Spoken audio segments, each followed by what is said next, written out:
August 15, 1977. 11:43 p.m. Memphis, Tennessee, Elvis Presley Boulevard, the gates of Graceland, the famous music note gates, black wrought iron, gold details, spotlights shining. Even at night, always lit, always visible. A landmark, a shrine, a destination for millions. But tonight, just one person stands there. A man, alone, mid-30s, thin, too thin, wearing jeans, faded blue, holes in the knees. Not fashionable holes, wear holes, poverty holes. A t-shirt, white, stained. Yellow under the arms, gray at the collar, work boots, steel-toed, scuffed, the leather cracking. His name is James Patterson, Jimmy to friends. 32 years old, construction worker. Was a construction worker. Until 6 months ago, when the diagnosis came, acute lymphoblastic leukemia, all. Stage 4, terminal, 6 months to live, maybe 8, maybe less. The doctors couldn't say exactly, but they were certain. This was the end. No cure, no hope, just time, running out. Jimmy stands at the gates, hands gripping the iron bars. Cool metal, solid, real. He stares up the driveway, long curving path leading to the mansion. White columns, southern grandeur, Graceland, the home of Elvis Presley, his hero, his whole life, since he was 7 years old, hearing "That's All Right" on the radio, in his father's truck, driving through Louisiana, Baton Rouge, where Jimmy grew up, poor, always poor. Father worked oil rigs, dangerous work, hard work, barely enough money. Mother cleaned houses, rich people's houses. Coming home exhausted, hands raw, back aching. But that day in the truck, the radio playing, that voice, Elvis Presley, young, raw, revolutionary, changed everything. For Jimmy, for the world, but especially for Jimmy. Because that voice told him something. You can be more. You can dream. You can escape. Even from poverty, even from nothing, even from Louisiana. He became obsessed, collected every record, saved lunch money, skipped meals, just to buy 45s. Hound dog, don't be cruel. Love me tender. Jailhouse Rock. All of them. Every single one. Played them until the grooves wore out, the vinyl crackled, the sound degraded, but he didn't care, just played them again, and again, and again. Posters on his bedroom walls, torn from magazines, Life, Look, Teen, Elvis everywhere, watching him sleep, watching him wake, watching him dream of being someone, of mattering, of being seen. His father didn't understand, thought it was stupid, waste of time, waste of money. But Jimmy didn't care. Elvis was his hope, his future, his proof that poor boys, from nowhere, could become kings. He never saw Elvis perform, live, never could afford tickets. When Elvis came to Louisiana, Jimmy was 14. The concert in Shreveport, $5 tickets, might as well be $500. His family didn't have it, never had it. He stood outside the venue, Municipal Auditorium, pressing his ear to the wall, hearing the screams, the music, muffled but there, Elvis, inside. So close, but impossibly far. He cried that night, sitting on the curb, outside the auditorium while inside. Elvis performed, for everyone else, everyone who could afford, to be there, to see him, to be in his presence, but not Jimmy. Never Jimmy. The years passed. Jimmy grew up, dropped out of school, 10th grade, needed to work, help the family. His father's back gave out. Too many years on the rigs, herniated discs, constant pain. Couldn't work anymore. So Jimmy worked. Construction. Following crews, building houses for people who had money while he lived in a trailer with his parents, his younger sister, 4 people in 600 square feet. But he kept the dream, kept the records, kept Elvis in his heart, in his mind. The one thing, that was his, that couldn't be taken, that poverty couldn't touch. He met a girl, Sarah, pretty, sweet, working at the diner where he ate lunch when he could afford it, They dated, fell in love, simple love, working class love. No fancy dinners, no expensive gifts, just time, just presence, just each other. They married, small ceremony, justice of the peace, $15 license, no reception, no honeymoon, just back to work, Monday morning, building other people's dreams while living in a trailer. She understood. About Elvis. Didn't mind. The records playing. Constantly. The photos on the wall. The obsession. She knew it wasn't about escaping her. It was about surviving. The life they had. The life they were stuck in. Elvis was hope. In vinyl form, in poster form, in memory form. They tried for children. For years. It didn't happen. Doctors said, something wrong. With her, with him, with both. Didn't matter. The result was the same. No children, no family, just them. In the trailer. Working, surviving, aging. And then, February 1977. The pain started. His back, sharp, constant. Different from work pain. Deeper, wronger. He ignored it. For weeks, months. Couldn't afford doctors. No insurance. Construction work. Independent contractors. No benefits, no safety net, just cash, under the table, and hope. You don't get sick, you don't get hurt, you keep working. But the pain got worse. April. He collapsed. At a job site, building a house, in Metairie, outside New Orleans, just fell, couldn't get up. The crew called an ambulance, Charity Hospital, New Orleans, where poor people go when they can't afford, real hospitals. The tests came back. Doctor walked in. Young guy. Couldn't be 30. Looked at Jimmy, looked at Sarah, both sitting there. In the exam room. Green walls, fluorescent lights, the smell of disinfectant, and fear. Mr. Patterson, the doctor began. I'm afraid it's cancer. The word, hitting like a hammer. Cancer. Leukemia, the doctor continued. Acute lymphoblastic leukemia. Advanced stage. Very advanced. How long? Jimmy asked. Voice steady. Surprisingly steady. The doctor hesitated. Without treatment. 6 months, maybe less. With treatment? Maybe a year, maybe 18 months. But the treatment is expensive. Very expensive. We're talking hundreds of thousands of dollars. Chemotherapy, radiation, hospital stays. And even then, the prognosis isn't good. This type of leukemia. In adults, the survival rate is low, very low. Jimmy looked at Sarah. She was crying. Silent tears streaming down, her face pale, her hands shaking. He took her hand, squeezed it. We can't afford treatment, Jimmy said, not a question. A statement? A fact. The doctor nodded. I understand. There are programs, aid, payment plans. I can have someone. From financial services. Come talk to you. Jimmy shook his head. No point. We know. We can't afford it. So, 6 months. I'm sorry, the doctor said. And he meant it. You could see, in his young face, the pain of having to tell someone, you're dying, and we could help, but you can't afford to be saved. Welcome to America. They went home, to the trailer, sat in silence, for hours, just sitting, holding hands. The Elvis records, still on the shelf.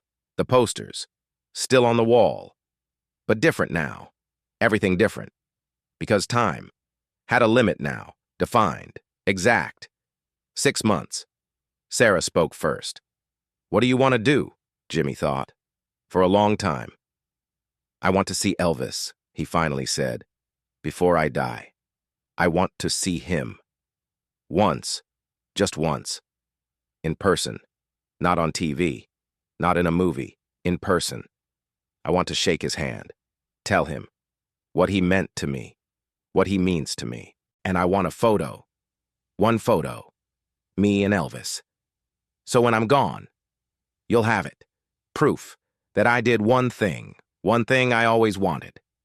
Sarah nodded, wiping tears. We'll make it happen. Somehow, we'll get you to Memphis, to Graceland, to Elvis. But it wasn't easy. They had no money. Savings, $247. That's it. Years of working, and that's what they had. The trailer rent was due, $175 a month. Utilities, food, gas for the truck. There was nothing left. For dreams, for Memphis, for Elvis. Sarah picked up extra shifts at the diner. Double shifts, open to close. 14-hour days, her feet swelling, her back aching, but saving. Every tip, every dollar, building the fund, the Memphis Fund, the Elvis Fund, the Last Wish Fund. Jimmy tried to work, but couldn't. The pain, too much. The weakness, increasing, daily. He lost weight, rapidly, 20 pounds, in 6 weeks. His clothes hanging, his face gaunt, his eyes, sunken, yellow-tinged.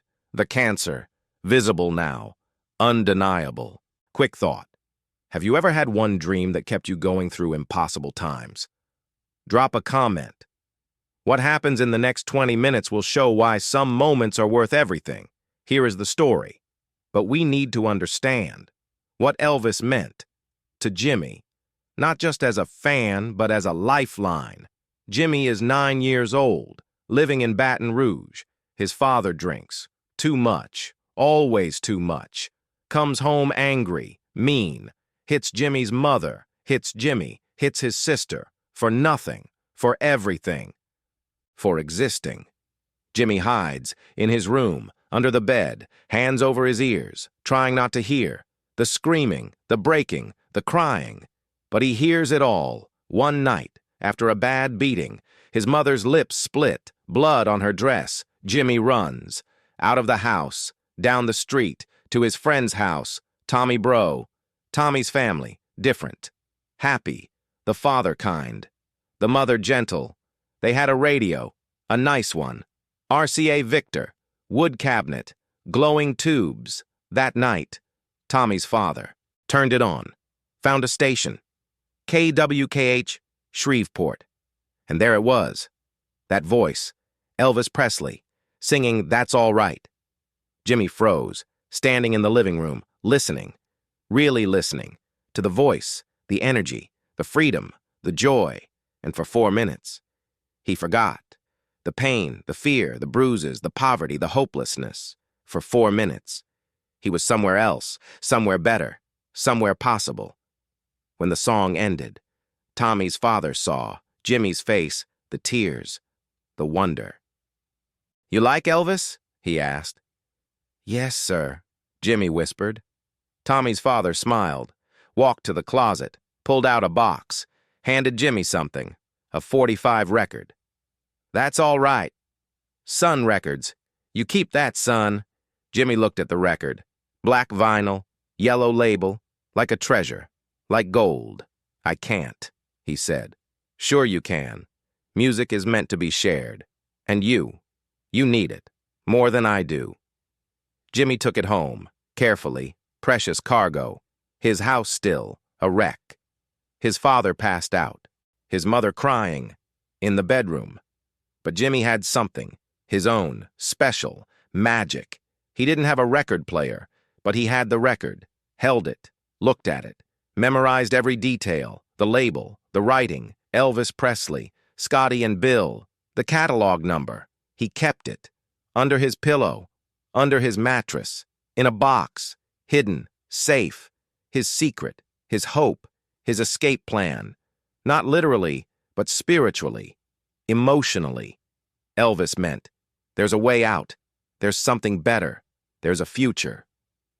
Beyond this, and for a boy, being beaten, living in poverty, watching his mother suffer, that message was everything, was survival, was hope. So Elvis wasn't just a singer, a celebrity, a poster on the wall. Elvis was proof that dreams could come true, that poor boys could escape, that there was more to life than suffering.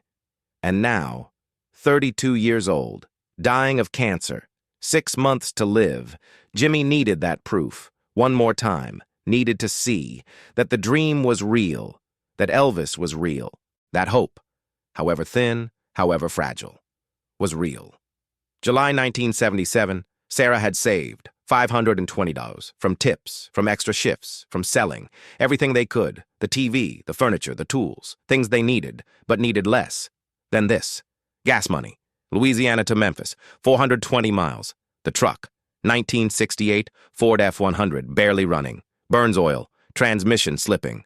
But it was theirs, paid off, years ago, and it would get them to Memphis. They hoped, they prayed, they had to believe. August 14th, 1977. They left. Early morning. 5 a.m., still dark. The trailer locked. Everything they owned. Inside. Not that there was much. The Elvis records, coming with them, in a box, in the truck bed, under a tarp. Precious cargo. They drove. North. Through Louisiana, Mississippi. The truck struggling, overheating near Jackson. They stopped. Let it cool, added water, kept going. No choice. Time was running out. For the truck, for Jimmy, for everything. They arrived in Memphis, August 15th, mid-afternoon, 3:30 p.m. Found a motel. Budget in. Elvis Presley Boulevard. $18 a night. Cheap. Dirty. But close to Graceland. Walking distance. They checked in. Room 107, ground floor. Cigarette burns on the bedspread, stains on the carpet, mold in the bathroom. But they didn't care. Out the window, 3 blocks away, they could see the top of Graceland, the white columns, the mansion, the dream. Jimmy sat on the bed, staring out the window. "This is it," he said. "Tomorrow, I'm going to meet him.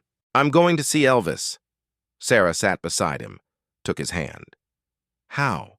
she asked gently. "We can't just walk up to the door. He's Elvis Presley. He has security, gates, people protecting him." "I know," Jimmy said, "but I have to try. I came all this way. I'm not leaving, without at least trying." That evening, they walked to Graceland, the gates, fans everywhere, dozens of them, sitting, standing, waiting, hoping for a glimpse, a wave, anything. Some had been there for days, weeks, camping out, with sleeping bags, coolers, dedication, obsession, love. Jimmy and Sarah stood at the back of the crowd, just watching, the mansion, lit up, beautiful, untouchable. A woman next to them, mid-40s, heavy makeup, Elvis t-shirt, smiled at them. "First time here?" she asked. "Yes," Sarah answered. Jimmy couldn't speak, too overwhelmed, too emotional, seeing it. Finally, after all these years. "You'll love it," the woman said. "Sometimes he comes out, drives through the gates, waves. It's magical." "Has he been out today?" Sarah asked. "Not today. He's been quiet lately. Sick, some say. But he'll be fine. He's Elvis. He's always fine."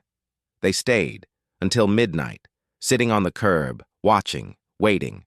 Elvis never appeared. The lights in the mansion eventually went dark.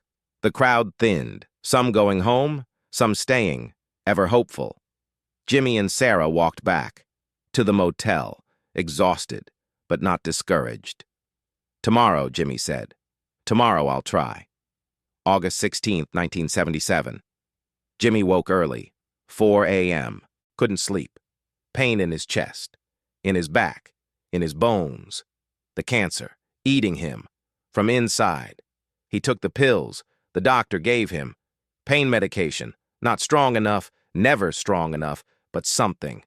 Sarah woke, found him, sitting outside, on the motel walkway. Concrete, staring toward Graceland. "You okay?" she asked. He nodded, just thinking about what I'm going to say when I see him. "What are you going to say?" "Thank you. That's it. Just thank you. For the music, for the hope, for being exactly what I needed when I needed it most." She kissed his forehead. He'll understand. 9 a.m. They walked to Graceland. Again, the gates, security guard in the booth. Harold, his name tag said. Older gentleman, gray hair, kind face. Jimmy approached, nervous, trembling. "Excuse me, sir." Harold looked up. "Yes?" I was wondering. "If there's any way, I could see Elvis, just for a minute." I don't need long. I'm dying. And I wanted to meet him before I'm gone. Harold's expression softened. I'm sorry, son. I truly am. But Mr. Presley doesn't take visitors. Not like that. Too many people. Too many requests. If we said yes to everyone, he'd never have peace. I understand, Jimmy said, voice breaking. I just thought, maybe, if you could tell him that there's someone here who needs just one moment, just one photo. I came all the way from Louisiana, and I don't have much time. Harold sighed. Let me see what I can do. No promises, but I'll ask.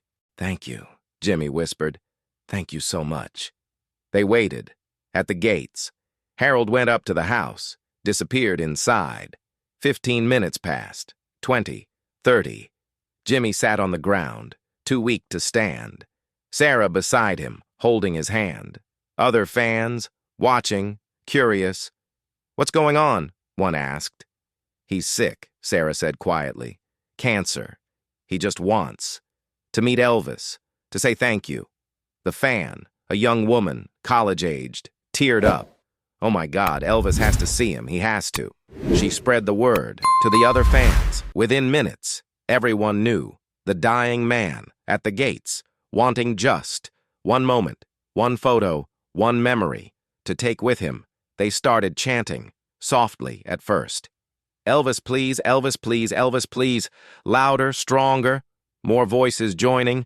Elvis, please, Elvis, please, Elvis, please, inside Graceland. Elvis was asleep.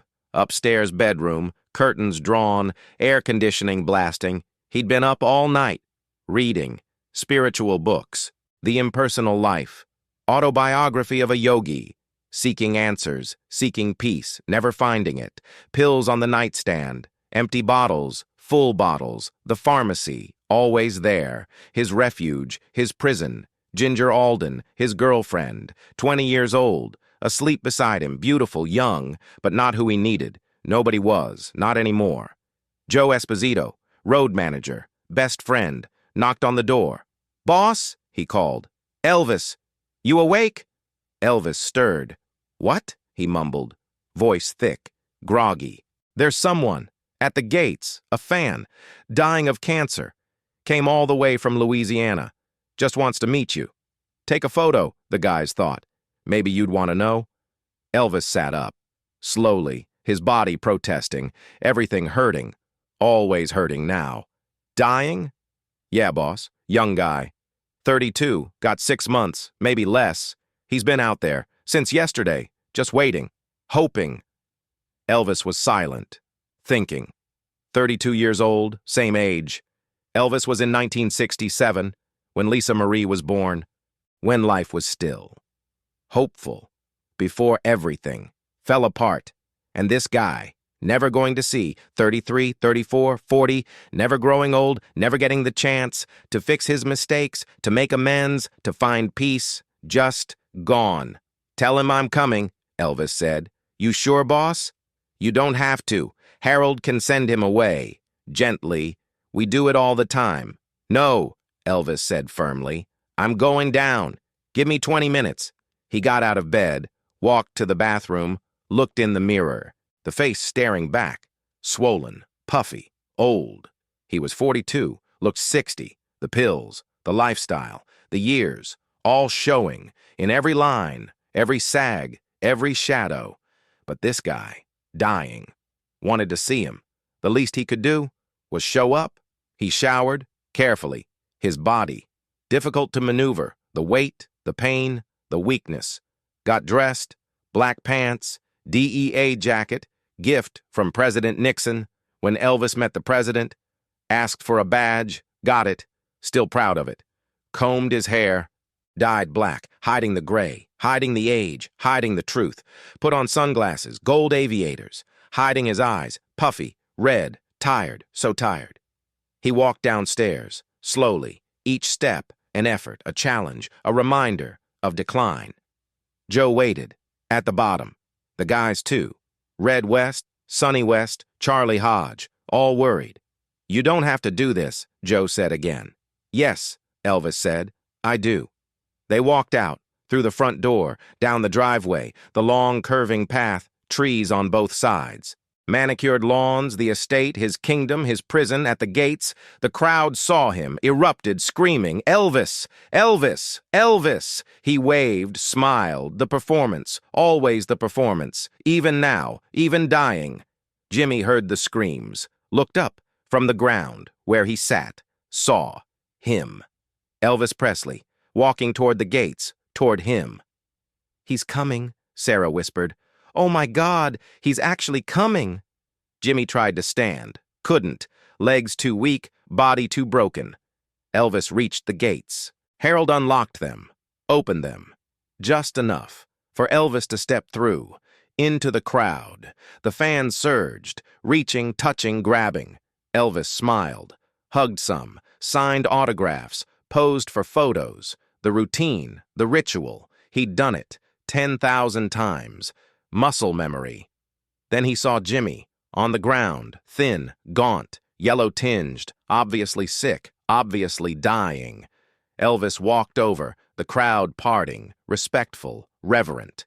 He knelt down, beside Jimmy, on the concrete, the king, kneeling, for a dying man. Hey there, Elvis said softly. I'm Elvis. Jimmy couldn't speak, couldn't breathe, just stared at the face he'd seen in photos, on posters, in dreams, for 25 years. Now here, real, close enough to touch. Elvis extended his hand. What's your name, son? Jimmy, he finally managed. Jimmy Patterson, from Louisiana. Well, Jimmy from Louisiana. I hear you wanted to meet me. Yes, sir, Jimmy whispered. All my life. Elvis smiled, genuine, warm. Not the performance smile, the real one, the rare one. Well, here I am. What can I do for you? Jimmy's voice cracked. Just thank you for the music, for giving me something to believe in. When I had nothing, Elvis's smile faded. Something shifted in his eyes. Behind the sunglasses, understanding, recognition, a kindred spirit. You don't have to thank me, Elvis said. Music is a gift from God. I'm just the messenger. But it means everything to me, that it helped you. That's why I do it, for people like you. Can I? Jimmy asked, voice barely audible. Can I have a photo with you?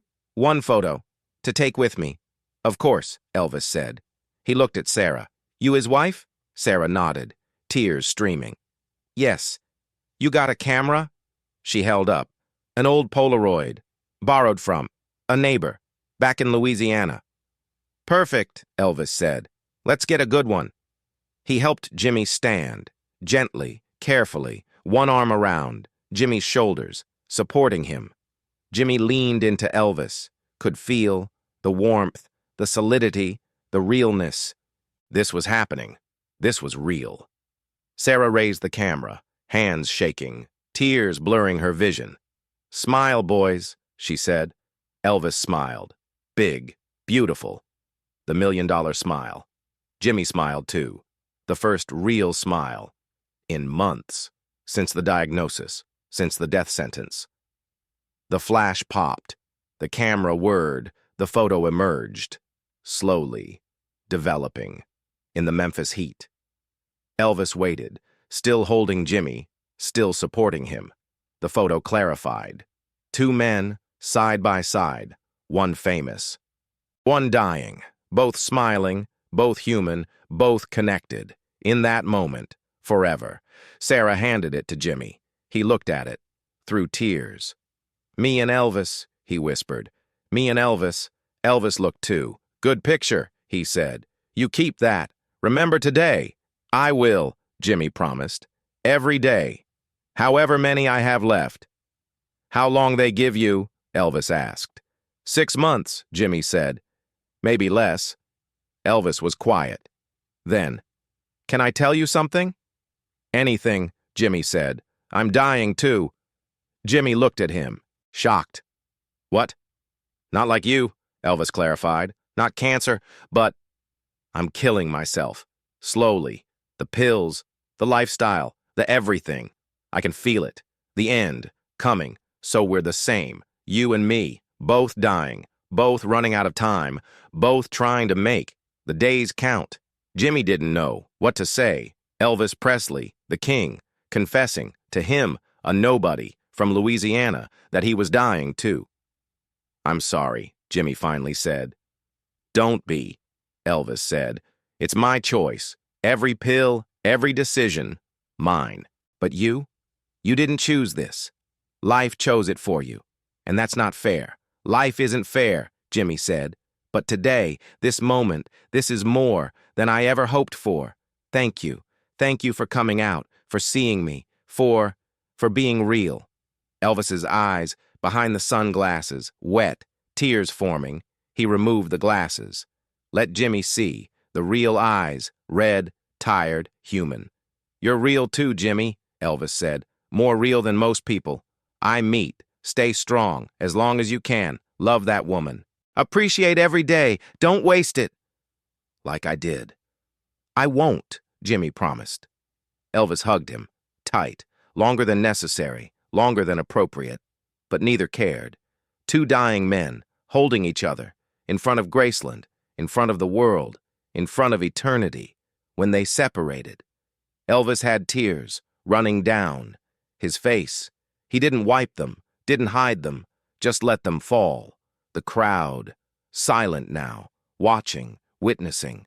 Something sacred, something true. "God bless you, Jimmy," Elvis said. "And you," Jimmy replied. Elvis turned, walked back. Through the gates, Harold closed them, locked them. Elvis stood, on the other side, looking back, at Jimmy, at Sarah, at the crowd. Then walked, back up the driveway, toward the mansion, slower now, heavier, older. The fans erupted again, but different. Not screaming, clapping, applauding, for Elvis, for Jimmy, for the moment, for the love. Jimmy collapsed. Sarah caught him, lowered him, gently, to the ground. He clutched the photo against his chest. "I met him," he whispered. "I met Elvis." "I know, baby," Sarah said. "I know. You did it." The other fans surrounded them, helped them. Someone brought water, someone brought a chair, someone called for help, an ambulance, just in case. But Jimmy didn't need it. Not yet. He was okay. More than okay. Complete. Fulfilled. He'd done it. Met his hero. Got his photo. Said his thank you. The dream. Realized. Finally. After 25 years. They stayed in Memphis. 2 more days. At the motel. Jimmy too weak to travel, but happy. Truly happy. The photo on the nightstand, where he could see it. Always. Him and Elvis. Proof. It happened. It was real. August 16th, evening, they heard sirens outside the motel, lots of them, ambulances, police, racing toward Graceland. Sarah turned on the TV, waiting for news, knowing something was wrong.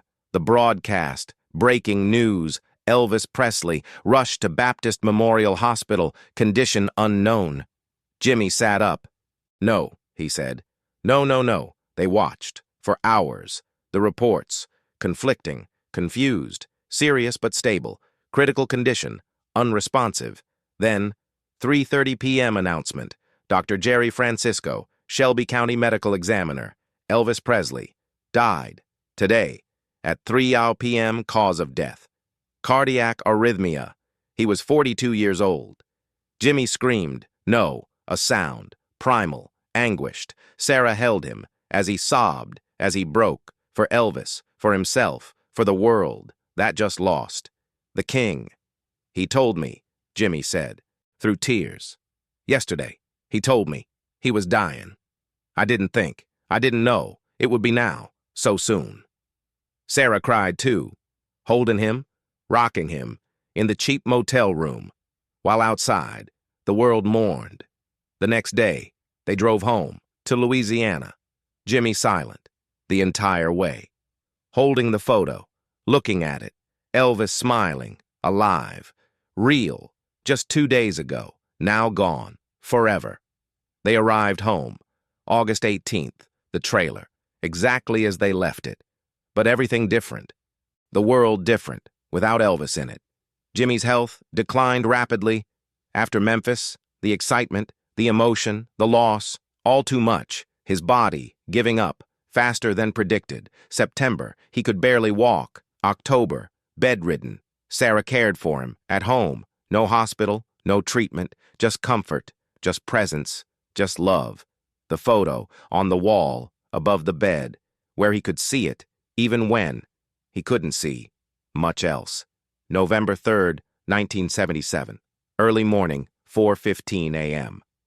Jimmy woke, breathing labored, painful. Sarah beside him awake, always awake now, watching, waiting. "Sarah," he whispered, "I'm here, baby. The photo. Can you bring it closer?" She took it down, held it, so he could see. "There," he said, "me and Elvis. We met. Yes, you did. And he was. So kind, so real. Yes, he was. I'm glad. I got to thank him. Before he left. Me too, baby." "I'm going now," Jimmy said. "I know. Tell Elvis. When you see him, that I said, thank you again." Sarah's tears, falling on the photo, on Jimmy's hand. "I will, I promise." He smiled, closed his eyes, took a breath, didn't take another. Gone. At 32 years old, less than 3 months after Elvis, following him into whatever comes next. Sarah held him for an hour, just held him. And the photo, before calling anyone, before doing anything, just the three of them, Jimmy, Sarah, and Elvis. In the photo, one last time. The funeral, small, cheap casket, $400, all Sarah could afford. 15 people attended. Family, friends, the priest, from the Catholic Church. They'd never attended, but who came, when asked, to say words over a stranger. Sarah placed the photo in the casket with Jimmy, so he could take it wherever he was going. Proof he'd lived, he'd dreamed, he'd met his hero, and his hero had been kind, had been real, had been human. They buried him in the parish cemetery, Baton Rouge, a simple stone. James Jimmy Patterson, 1945-1977. He met the king. Sarah paid for it, with the last of their money, but it was worth it. Every penny, because it was true. And it mattered. Years passed. Sarah lived in the trailer, working at the diner, for another decade, until her own death, heart attack, age 53. She never remarried, never loved again, just remembered Jimmy and Elvis, and August 15th, 1977, the day dreams came true, before everything ended, but the story didn't end. The photo, that Polaroid, from August 15th, survived in the casket for years, until 2003, the cemetery needed to relocate. Bodies, for expansion, they exhumed several graves, including Jimmy's. The casket deteriorated, but inside, wrapped in plastic. By Sarah, before burial, the photo, preserved, faded, but visible. 2 men, smiling, Elvis and Jimmy. The cemetery, contacted, the local paper, Baton Rouge Advocate, human interest story, the photo of Elvis and a dying fan from the day before. Elvis died. The story ran, got picked up, nationally, Associated Press, then internationally. The photo, everywhere, the story, touching millions, Elvis fans around the world, learning about Jimmy Patterson, the construction worker from Louisiana who dreamed of meeting Elvis and did, one day before the king died, and how Elvis, in his final days, still made time for a dying fan, still showed kindness, still connected, human to human, not king to subject, but man to man, both dying, both grateful, both real. The photo was donated to Graceland by Jimmy's sister, who'd inherited it after Sarah died. Now it hangs in the museum, in a frame, behind glass, with a plaque. August 15th, 1977. Elvis Presley and James Patterson. One day before Elvis's death, And beneath, Jimmy's story, condensed, abbreviated. But there, his dream, his journey, his moment, preserved, forever, for millions to see, to learn from, to be moved by. People visit, every day, stand before the photo, read the story, cry, because it's beautiful, because it's tragic, because it's real. Because it reminds us that famous or not, rich or poor, king or construction worker, we all die, we all suffer, we all need connection, kindness, love, and sometimes, if we're lucky, if we're brave, if we try, we get it. Even if just for one moment, one photo, one meeting, that changes everything. That makes it all worth it. The pain, the struggle, the dying, because we connected, we were seen, we mattered, and that's what Jimmy got.